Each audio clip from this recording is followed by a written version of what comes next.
नमस्कार। Standards watch के 21वें संस्करण में आपका स्वागत है। ये हमारे दैनिक जीवन को आकार देने वाले मानकों को समझने के लिए आपकी मार्गदर्शिका है। मैं ए.के. पुरोहित इस संस्करण में आपका स्वागत करता हूँ। पिछले 2 दशकों में भारत ने अनेक प्राकृतिक आपदाओं का सामना किया है। इन घटनाओं के कारण बड़े पैमाने पर जनहानि हुई और जीवन व संपत्ति दोनों पर गहरा प्रभाव पड़ा।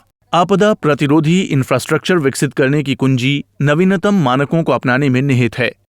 इसे ध्यान में रखते हुए BIS ने कई मानक तैयार किए हैं। आज के संस्करण में हम देखेंगे कि ये मानक कैसे 5 प्रमुख प्राकृतिक आपदाओं भूकंप, भूस्खलन, चक्रवात, बाढ़ और इरोजन तथा लाइटनिंग के प्रभाव को कम करने में मदद करते हैं। लेकिन आइए उससे पहले क्विक अपडेट्स पर एक नजर डालते हैं।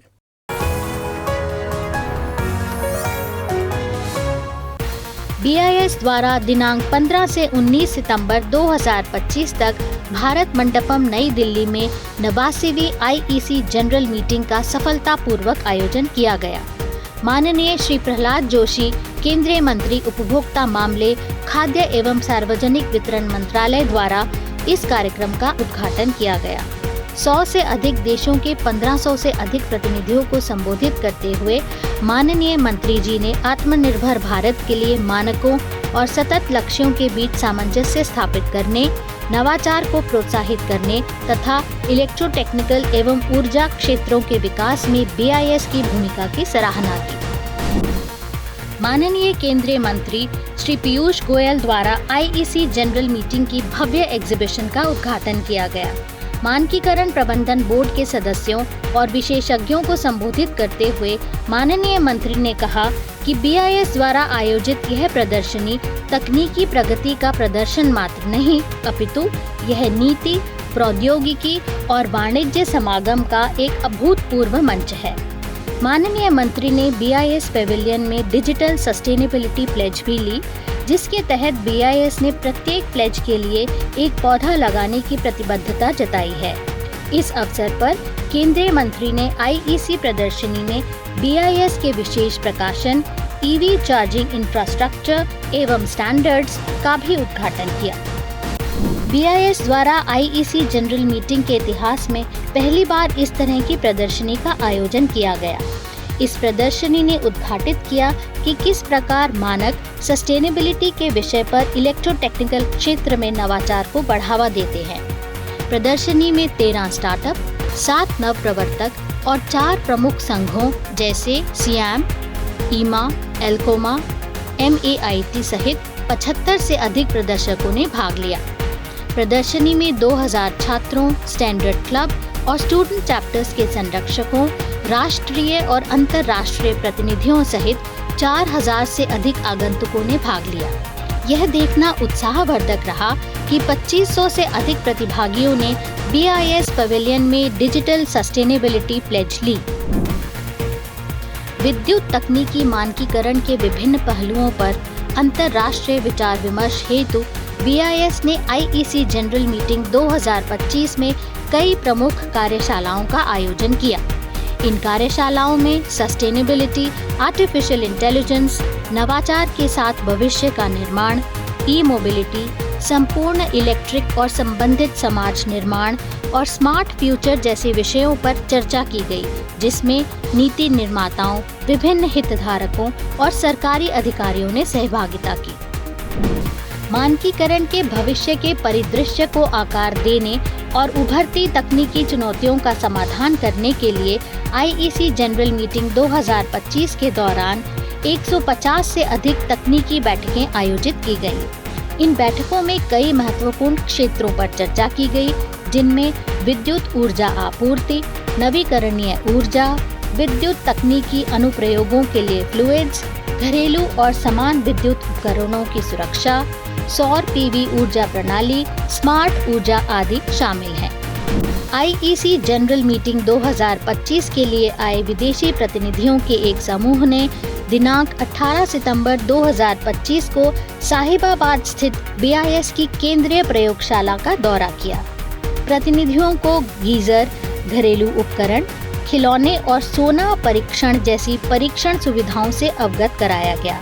इन प्रतिनिधियों ने MOU संस्थानों के केंद्रीय प्रयोगशाला अभियांत्रिकी इंटर्न्स और मानक क्लब के छात्रों के साथ भी बातचीत की। इस दौरान प्रतिनिधियों ने युवाओं में गुणवत्ता जागरूकता बढ़ाने में BIS की भूमिका की सराहना की।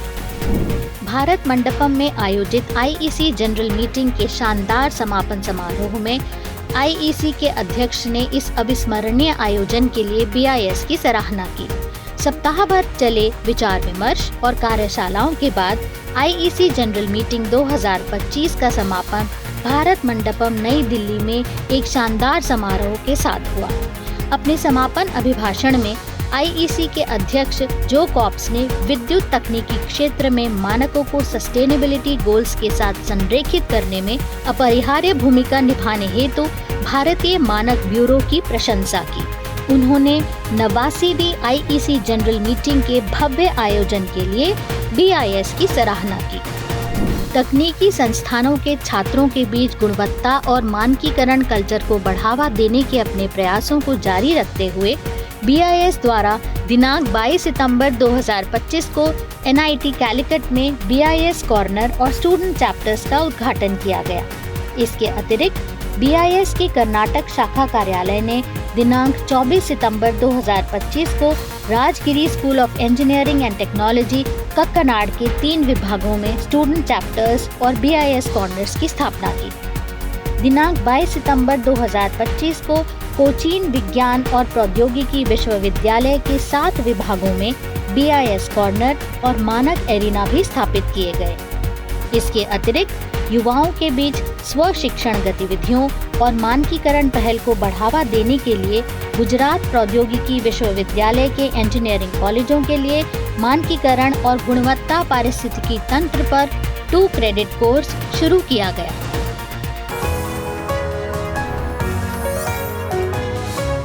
आइए हमारे विशेषज्ञों के साथ आपदा न्यूनीकरण पर केंद्रित मानकों पर चर्चा करें।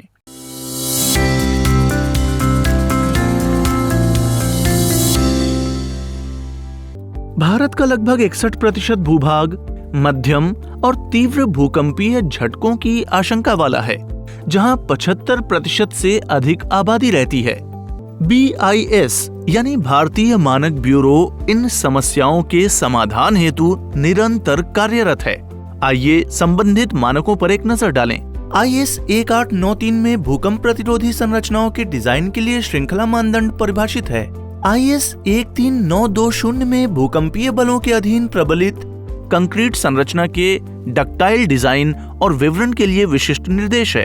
IS 18168 में भूकंप प्रतिरोधी डिजाइन और इस्पात भवनों का विवरण शामिल है, जो भूकंप के खतरे को देखते हुए विभिन्न भूकंप क्षेत्रों में स्थित संरचनाओं की डिजाइन अपेक्षाओं को पूरा करता है, ताकि भूकंप के कारण होने वाले प्रभावों को रोका जा सके। इसी प्रकार IS 13935 भूकंप सुरक्षा मूल्यांकन और संरचनाओं के पुनरुद्धार को परिभाषित करता है, ताकि भूकंप के दौरान क्षतिग्रस्त न होने वाली संरचनाओं और प्रासंगिक राष्ट्रीय मानकों के अनुसार डिजाइन की जा रही नई संरचनाओं का आकलन किया जा सके। IS 4326 में भवनों की भूकंप प्रतिरोधी डिजाइन और संरचना के लिए निर्धारित रीति संहिता दी गई है। IS 13827 में मिट्टी के भवनों की भूकंप प्रतिरोधिता में सुधार के लिए मार्गदर्शी सिद्धांत परिभाषित हैं। IS 13828 में लो स्ट्रेंथ मेसोनरी इमारतों की भूकंप प्रतिरोधिता में सुधार के लिए मार्गदर्शी सिद्धांत परिभाषित हैं। और IS 15988 में प्रबलित कंक्रीट के बने भवनों के भूकंपीय मूल्यांकन और सुदृढ़ीकरण के लिए मार्गदर्शी सिद्धांत परिभाषित हैं। और महत्वपूर्ण बात यह है कि नेशनल बिल्डिंग कोड देश के लिए भूकंप क्षेत्र निर्धारण मैप भी प्रदान करता है।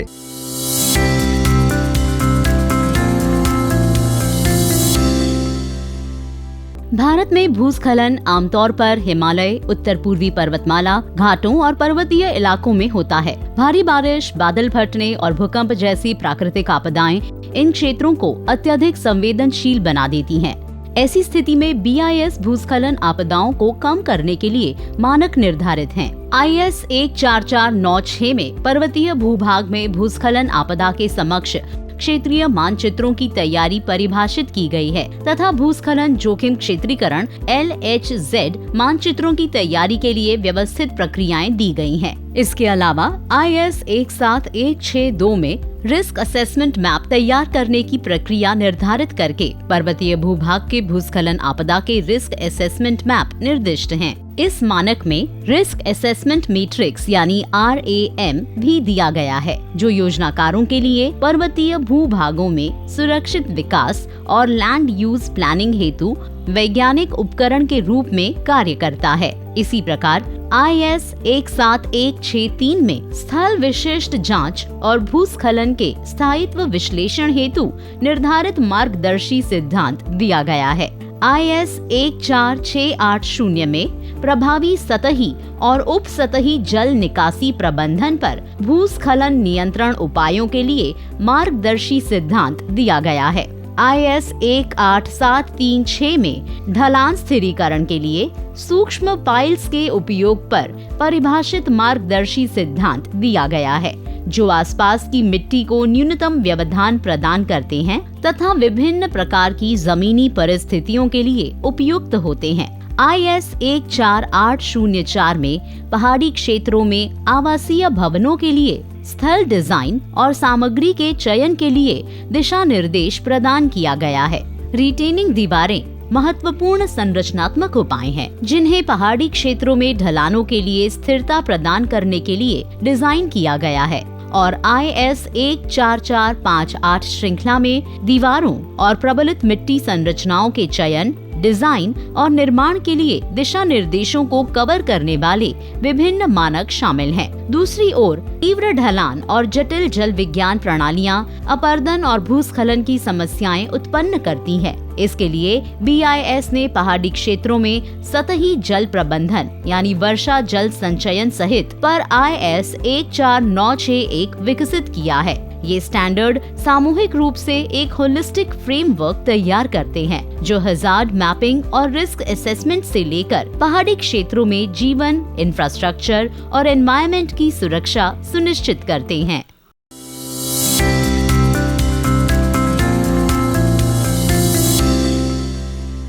BIS ने चक्रवात संबंधित विशिष्ट मानकों को विकसित किया है, जो इस आपदा का तत्परता से प्रतिरोध और निवारण सुनिश्चित करते हैं।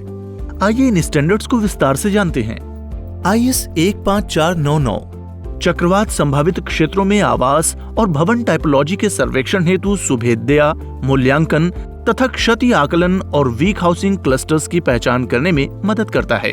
IS 15498 कम ऊंचाई वाले घरों और अन्य इमारतों की चक्रवाती प्रतिरोधिता को बेहतर बनाने के लिए तैयार किया गया है, जो रूफ एंकरेज, वॉल ब्रेसिंग और सामग्री गुणवत्ता पर व्यवहारिक मार्गदर्शन प्रदान करता है। IS 875 भाग 3 विंड लोड, विंड प्रेशर और फोर्सेस की गणना करने के लिए डिजाइन गाइडलाइंस प्रदान करता है। IS 17164 के माध्यम से समुदाय स्तरीय सुरक्षा सुनिश्चित की जाती है, जो चक्रवात आश्रयों की रचना और निर्माण के लिए दिशा निर्देश निर्दिष्ट करता है। ये संरचनाएं इवैक्यूएशन के दौरान महत्वपूर्ण होती हैं, जो बड़ी आबादी की सुरक्षा करती हैं और आवश्यक सेवाओं की निरंतरता सुनिश्चित करती हैं।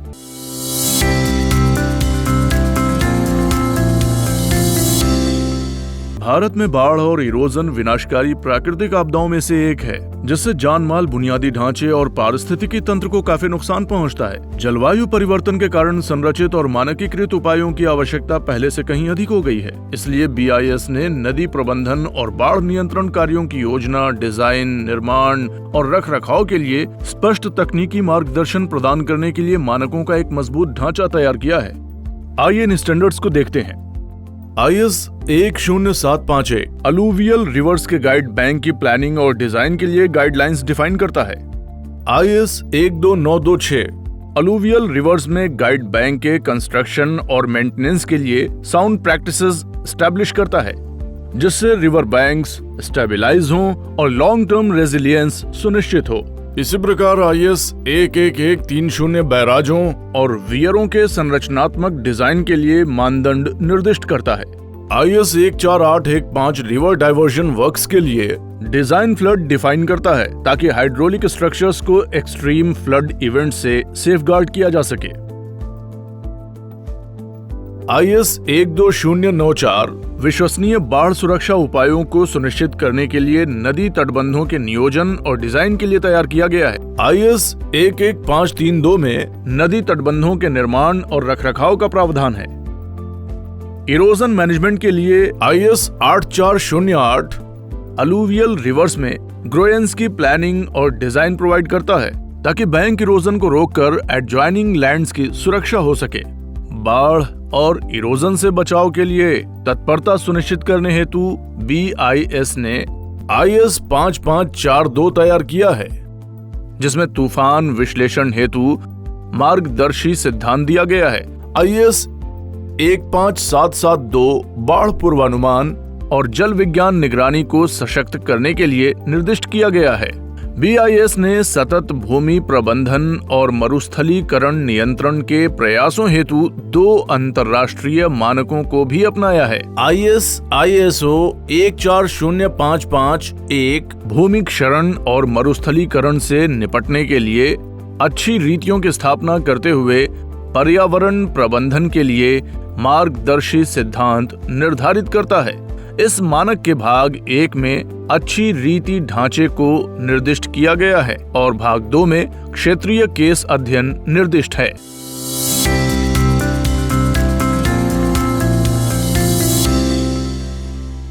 भारत में लाइटनिंग प्राकृतिक आपदाओं में से एक है, जिससे हर साल सैकड़ों लोगों की मृत्यु हो जाती है और घरों, पशुओं तथा विद्युत प्रणालियों को नुकसान पहुंचता है। BIS ने IS 62305 series of standard develop किए हैं, जो लेटेस्ट साइंटिफिक नॉलेज पर आधारित हैं। ये बिल्डिंग्स, व्यक्तियों और इलेक्ट्रॉनिक सिस्टम के प्रोटेक्शन हेतु गाइडलाइंस प्रदान करते हैं। इन स्टैंडर्ड्स में शामिल हैं IS 62305 भाग 2 व्यक्तियों, सर्विसेज, हेरिटेज और प्रॉपर्टी रिस्क को असेस करना, IS 62305 भाग 3 इमारतों और मानव जीवन को भौतिक क्षति से बचाना, IS 62305 भाग 4 इमारतों के अंदर विद्युत और इलेक्ट्रॉनिक प्रणालियों की सुरक्षा। इसके अलावा BIS ने IS IEC TR 62713 safety procedures publish किए हैं, जो आउटडोर रिस्क कम करने में मदद करते हैं।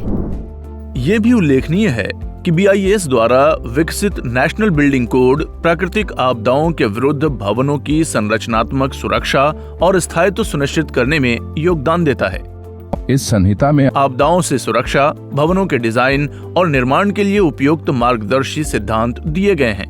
अब समय है हमारे कंज्यूमर कनेक्ट सेगमेंट का। यह एक स्पेशल सेगमेंट है जो आपको क्वालिटी ड्रिवन लाइफ जीने में मदद करता है।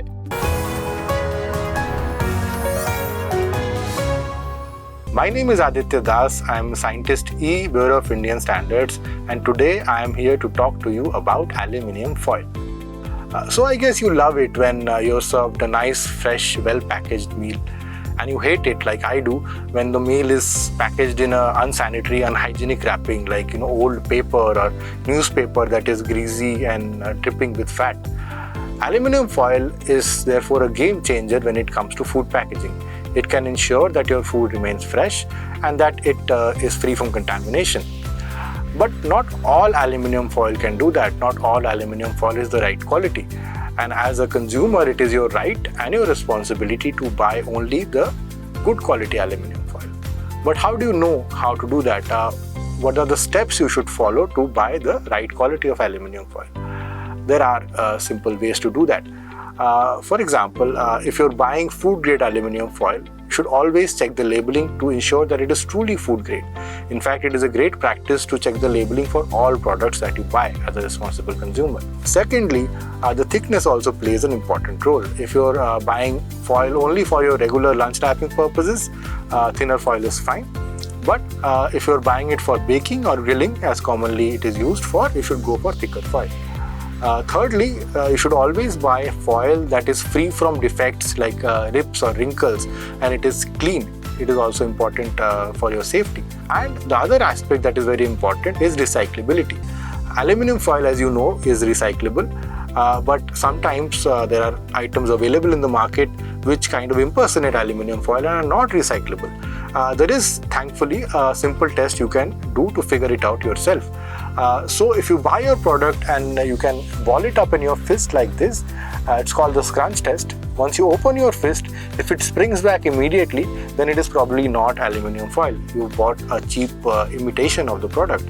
But if it stays pretty much the same, actually bought the right aluminum foil. So you need to be careful as a consumer when you make your buying decisions. And finally, and most importantly, it is important that you buy aluminum foil that is carrying the ISI mark. This is in fact a mandatory requirement of the government that only ISI marked foils conforming to IS 15392 be sold in the market. You can download the BIS Care app and you can use that app which is available both for iOS and Android to verify the authenticity of the ISI mark, and it has a host of other functions like you can even lodge a complaint using the app for any bad quality product that you bought, and you can access a whole lot of other information. Please ensure that you only buy good quality ISI marked aluminum foil in the future. Thank you.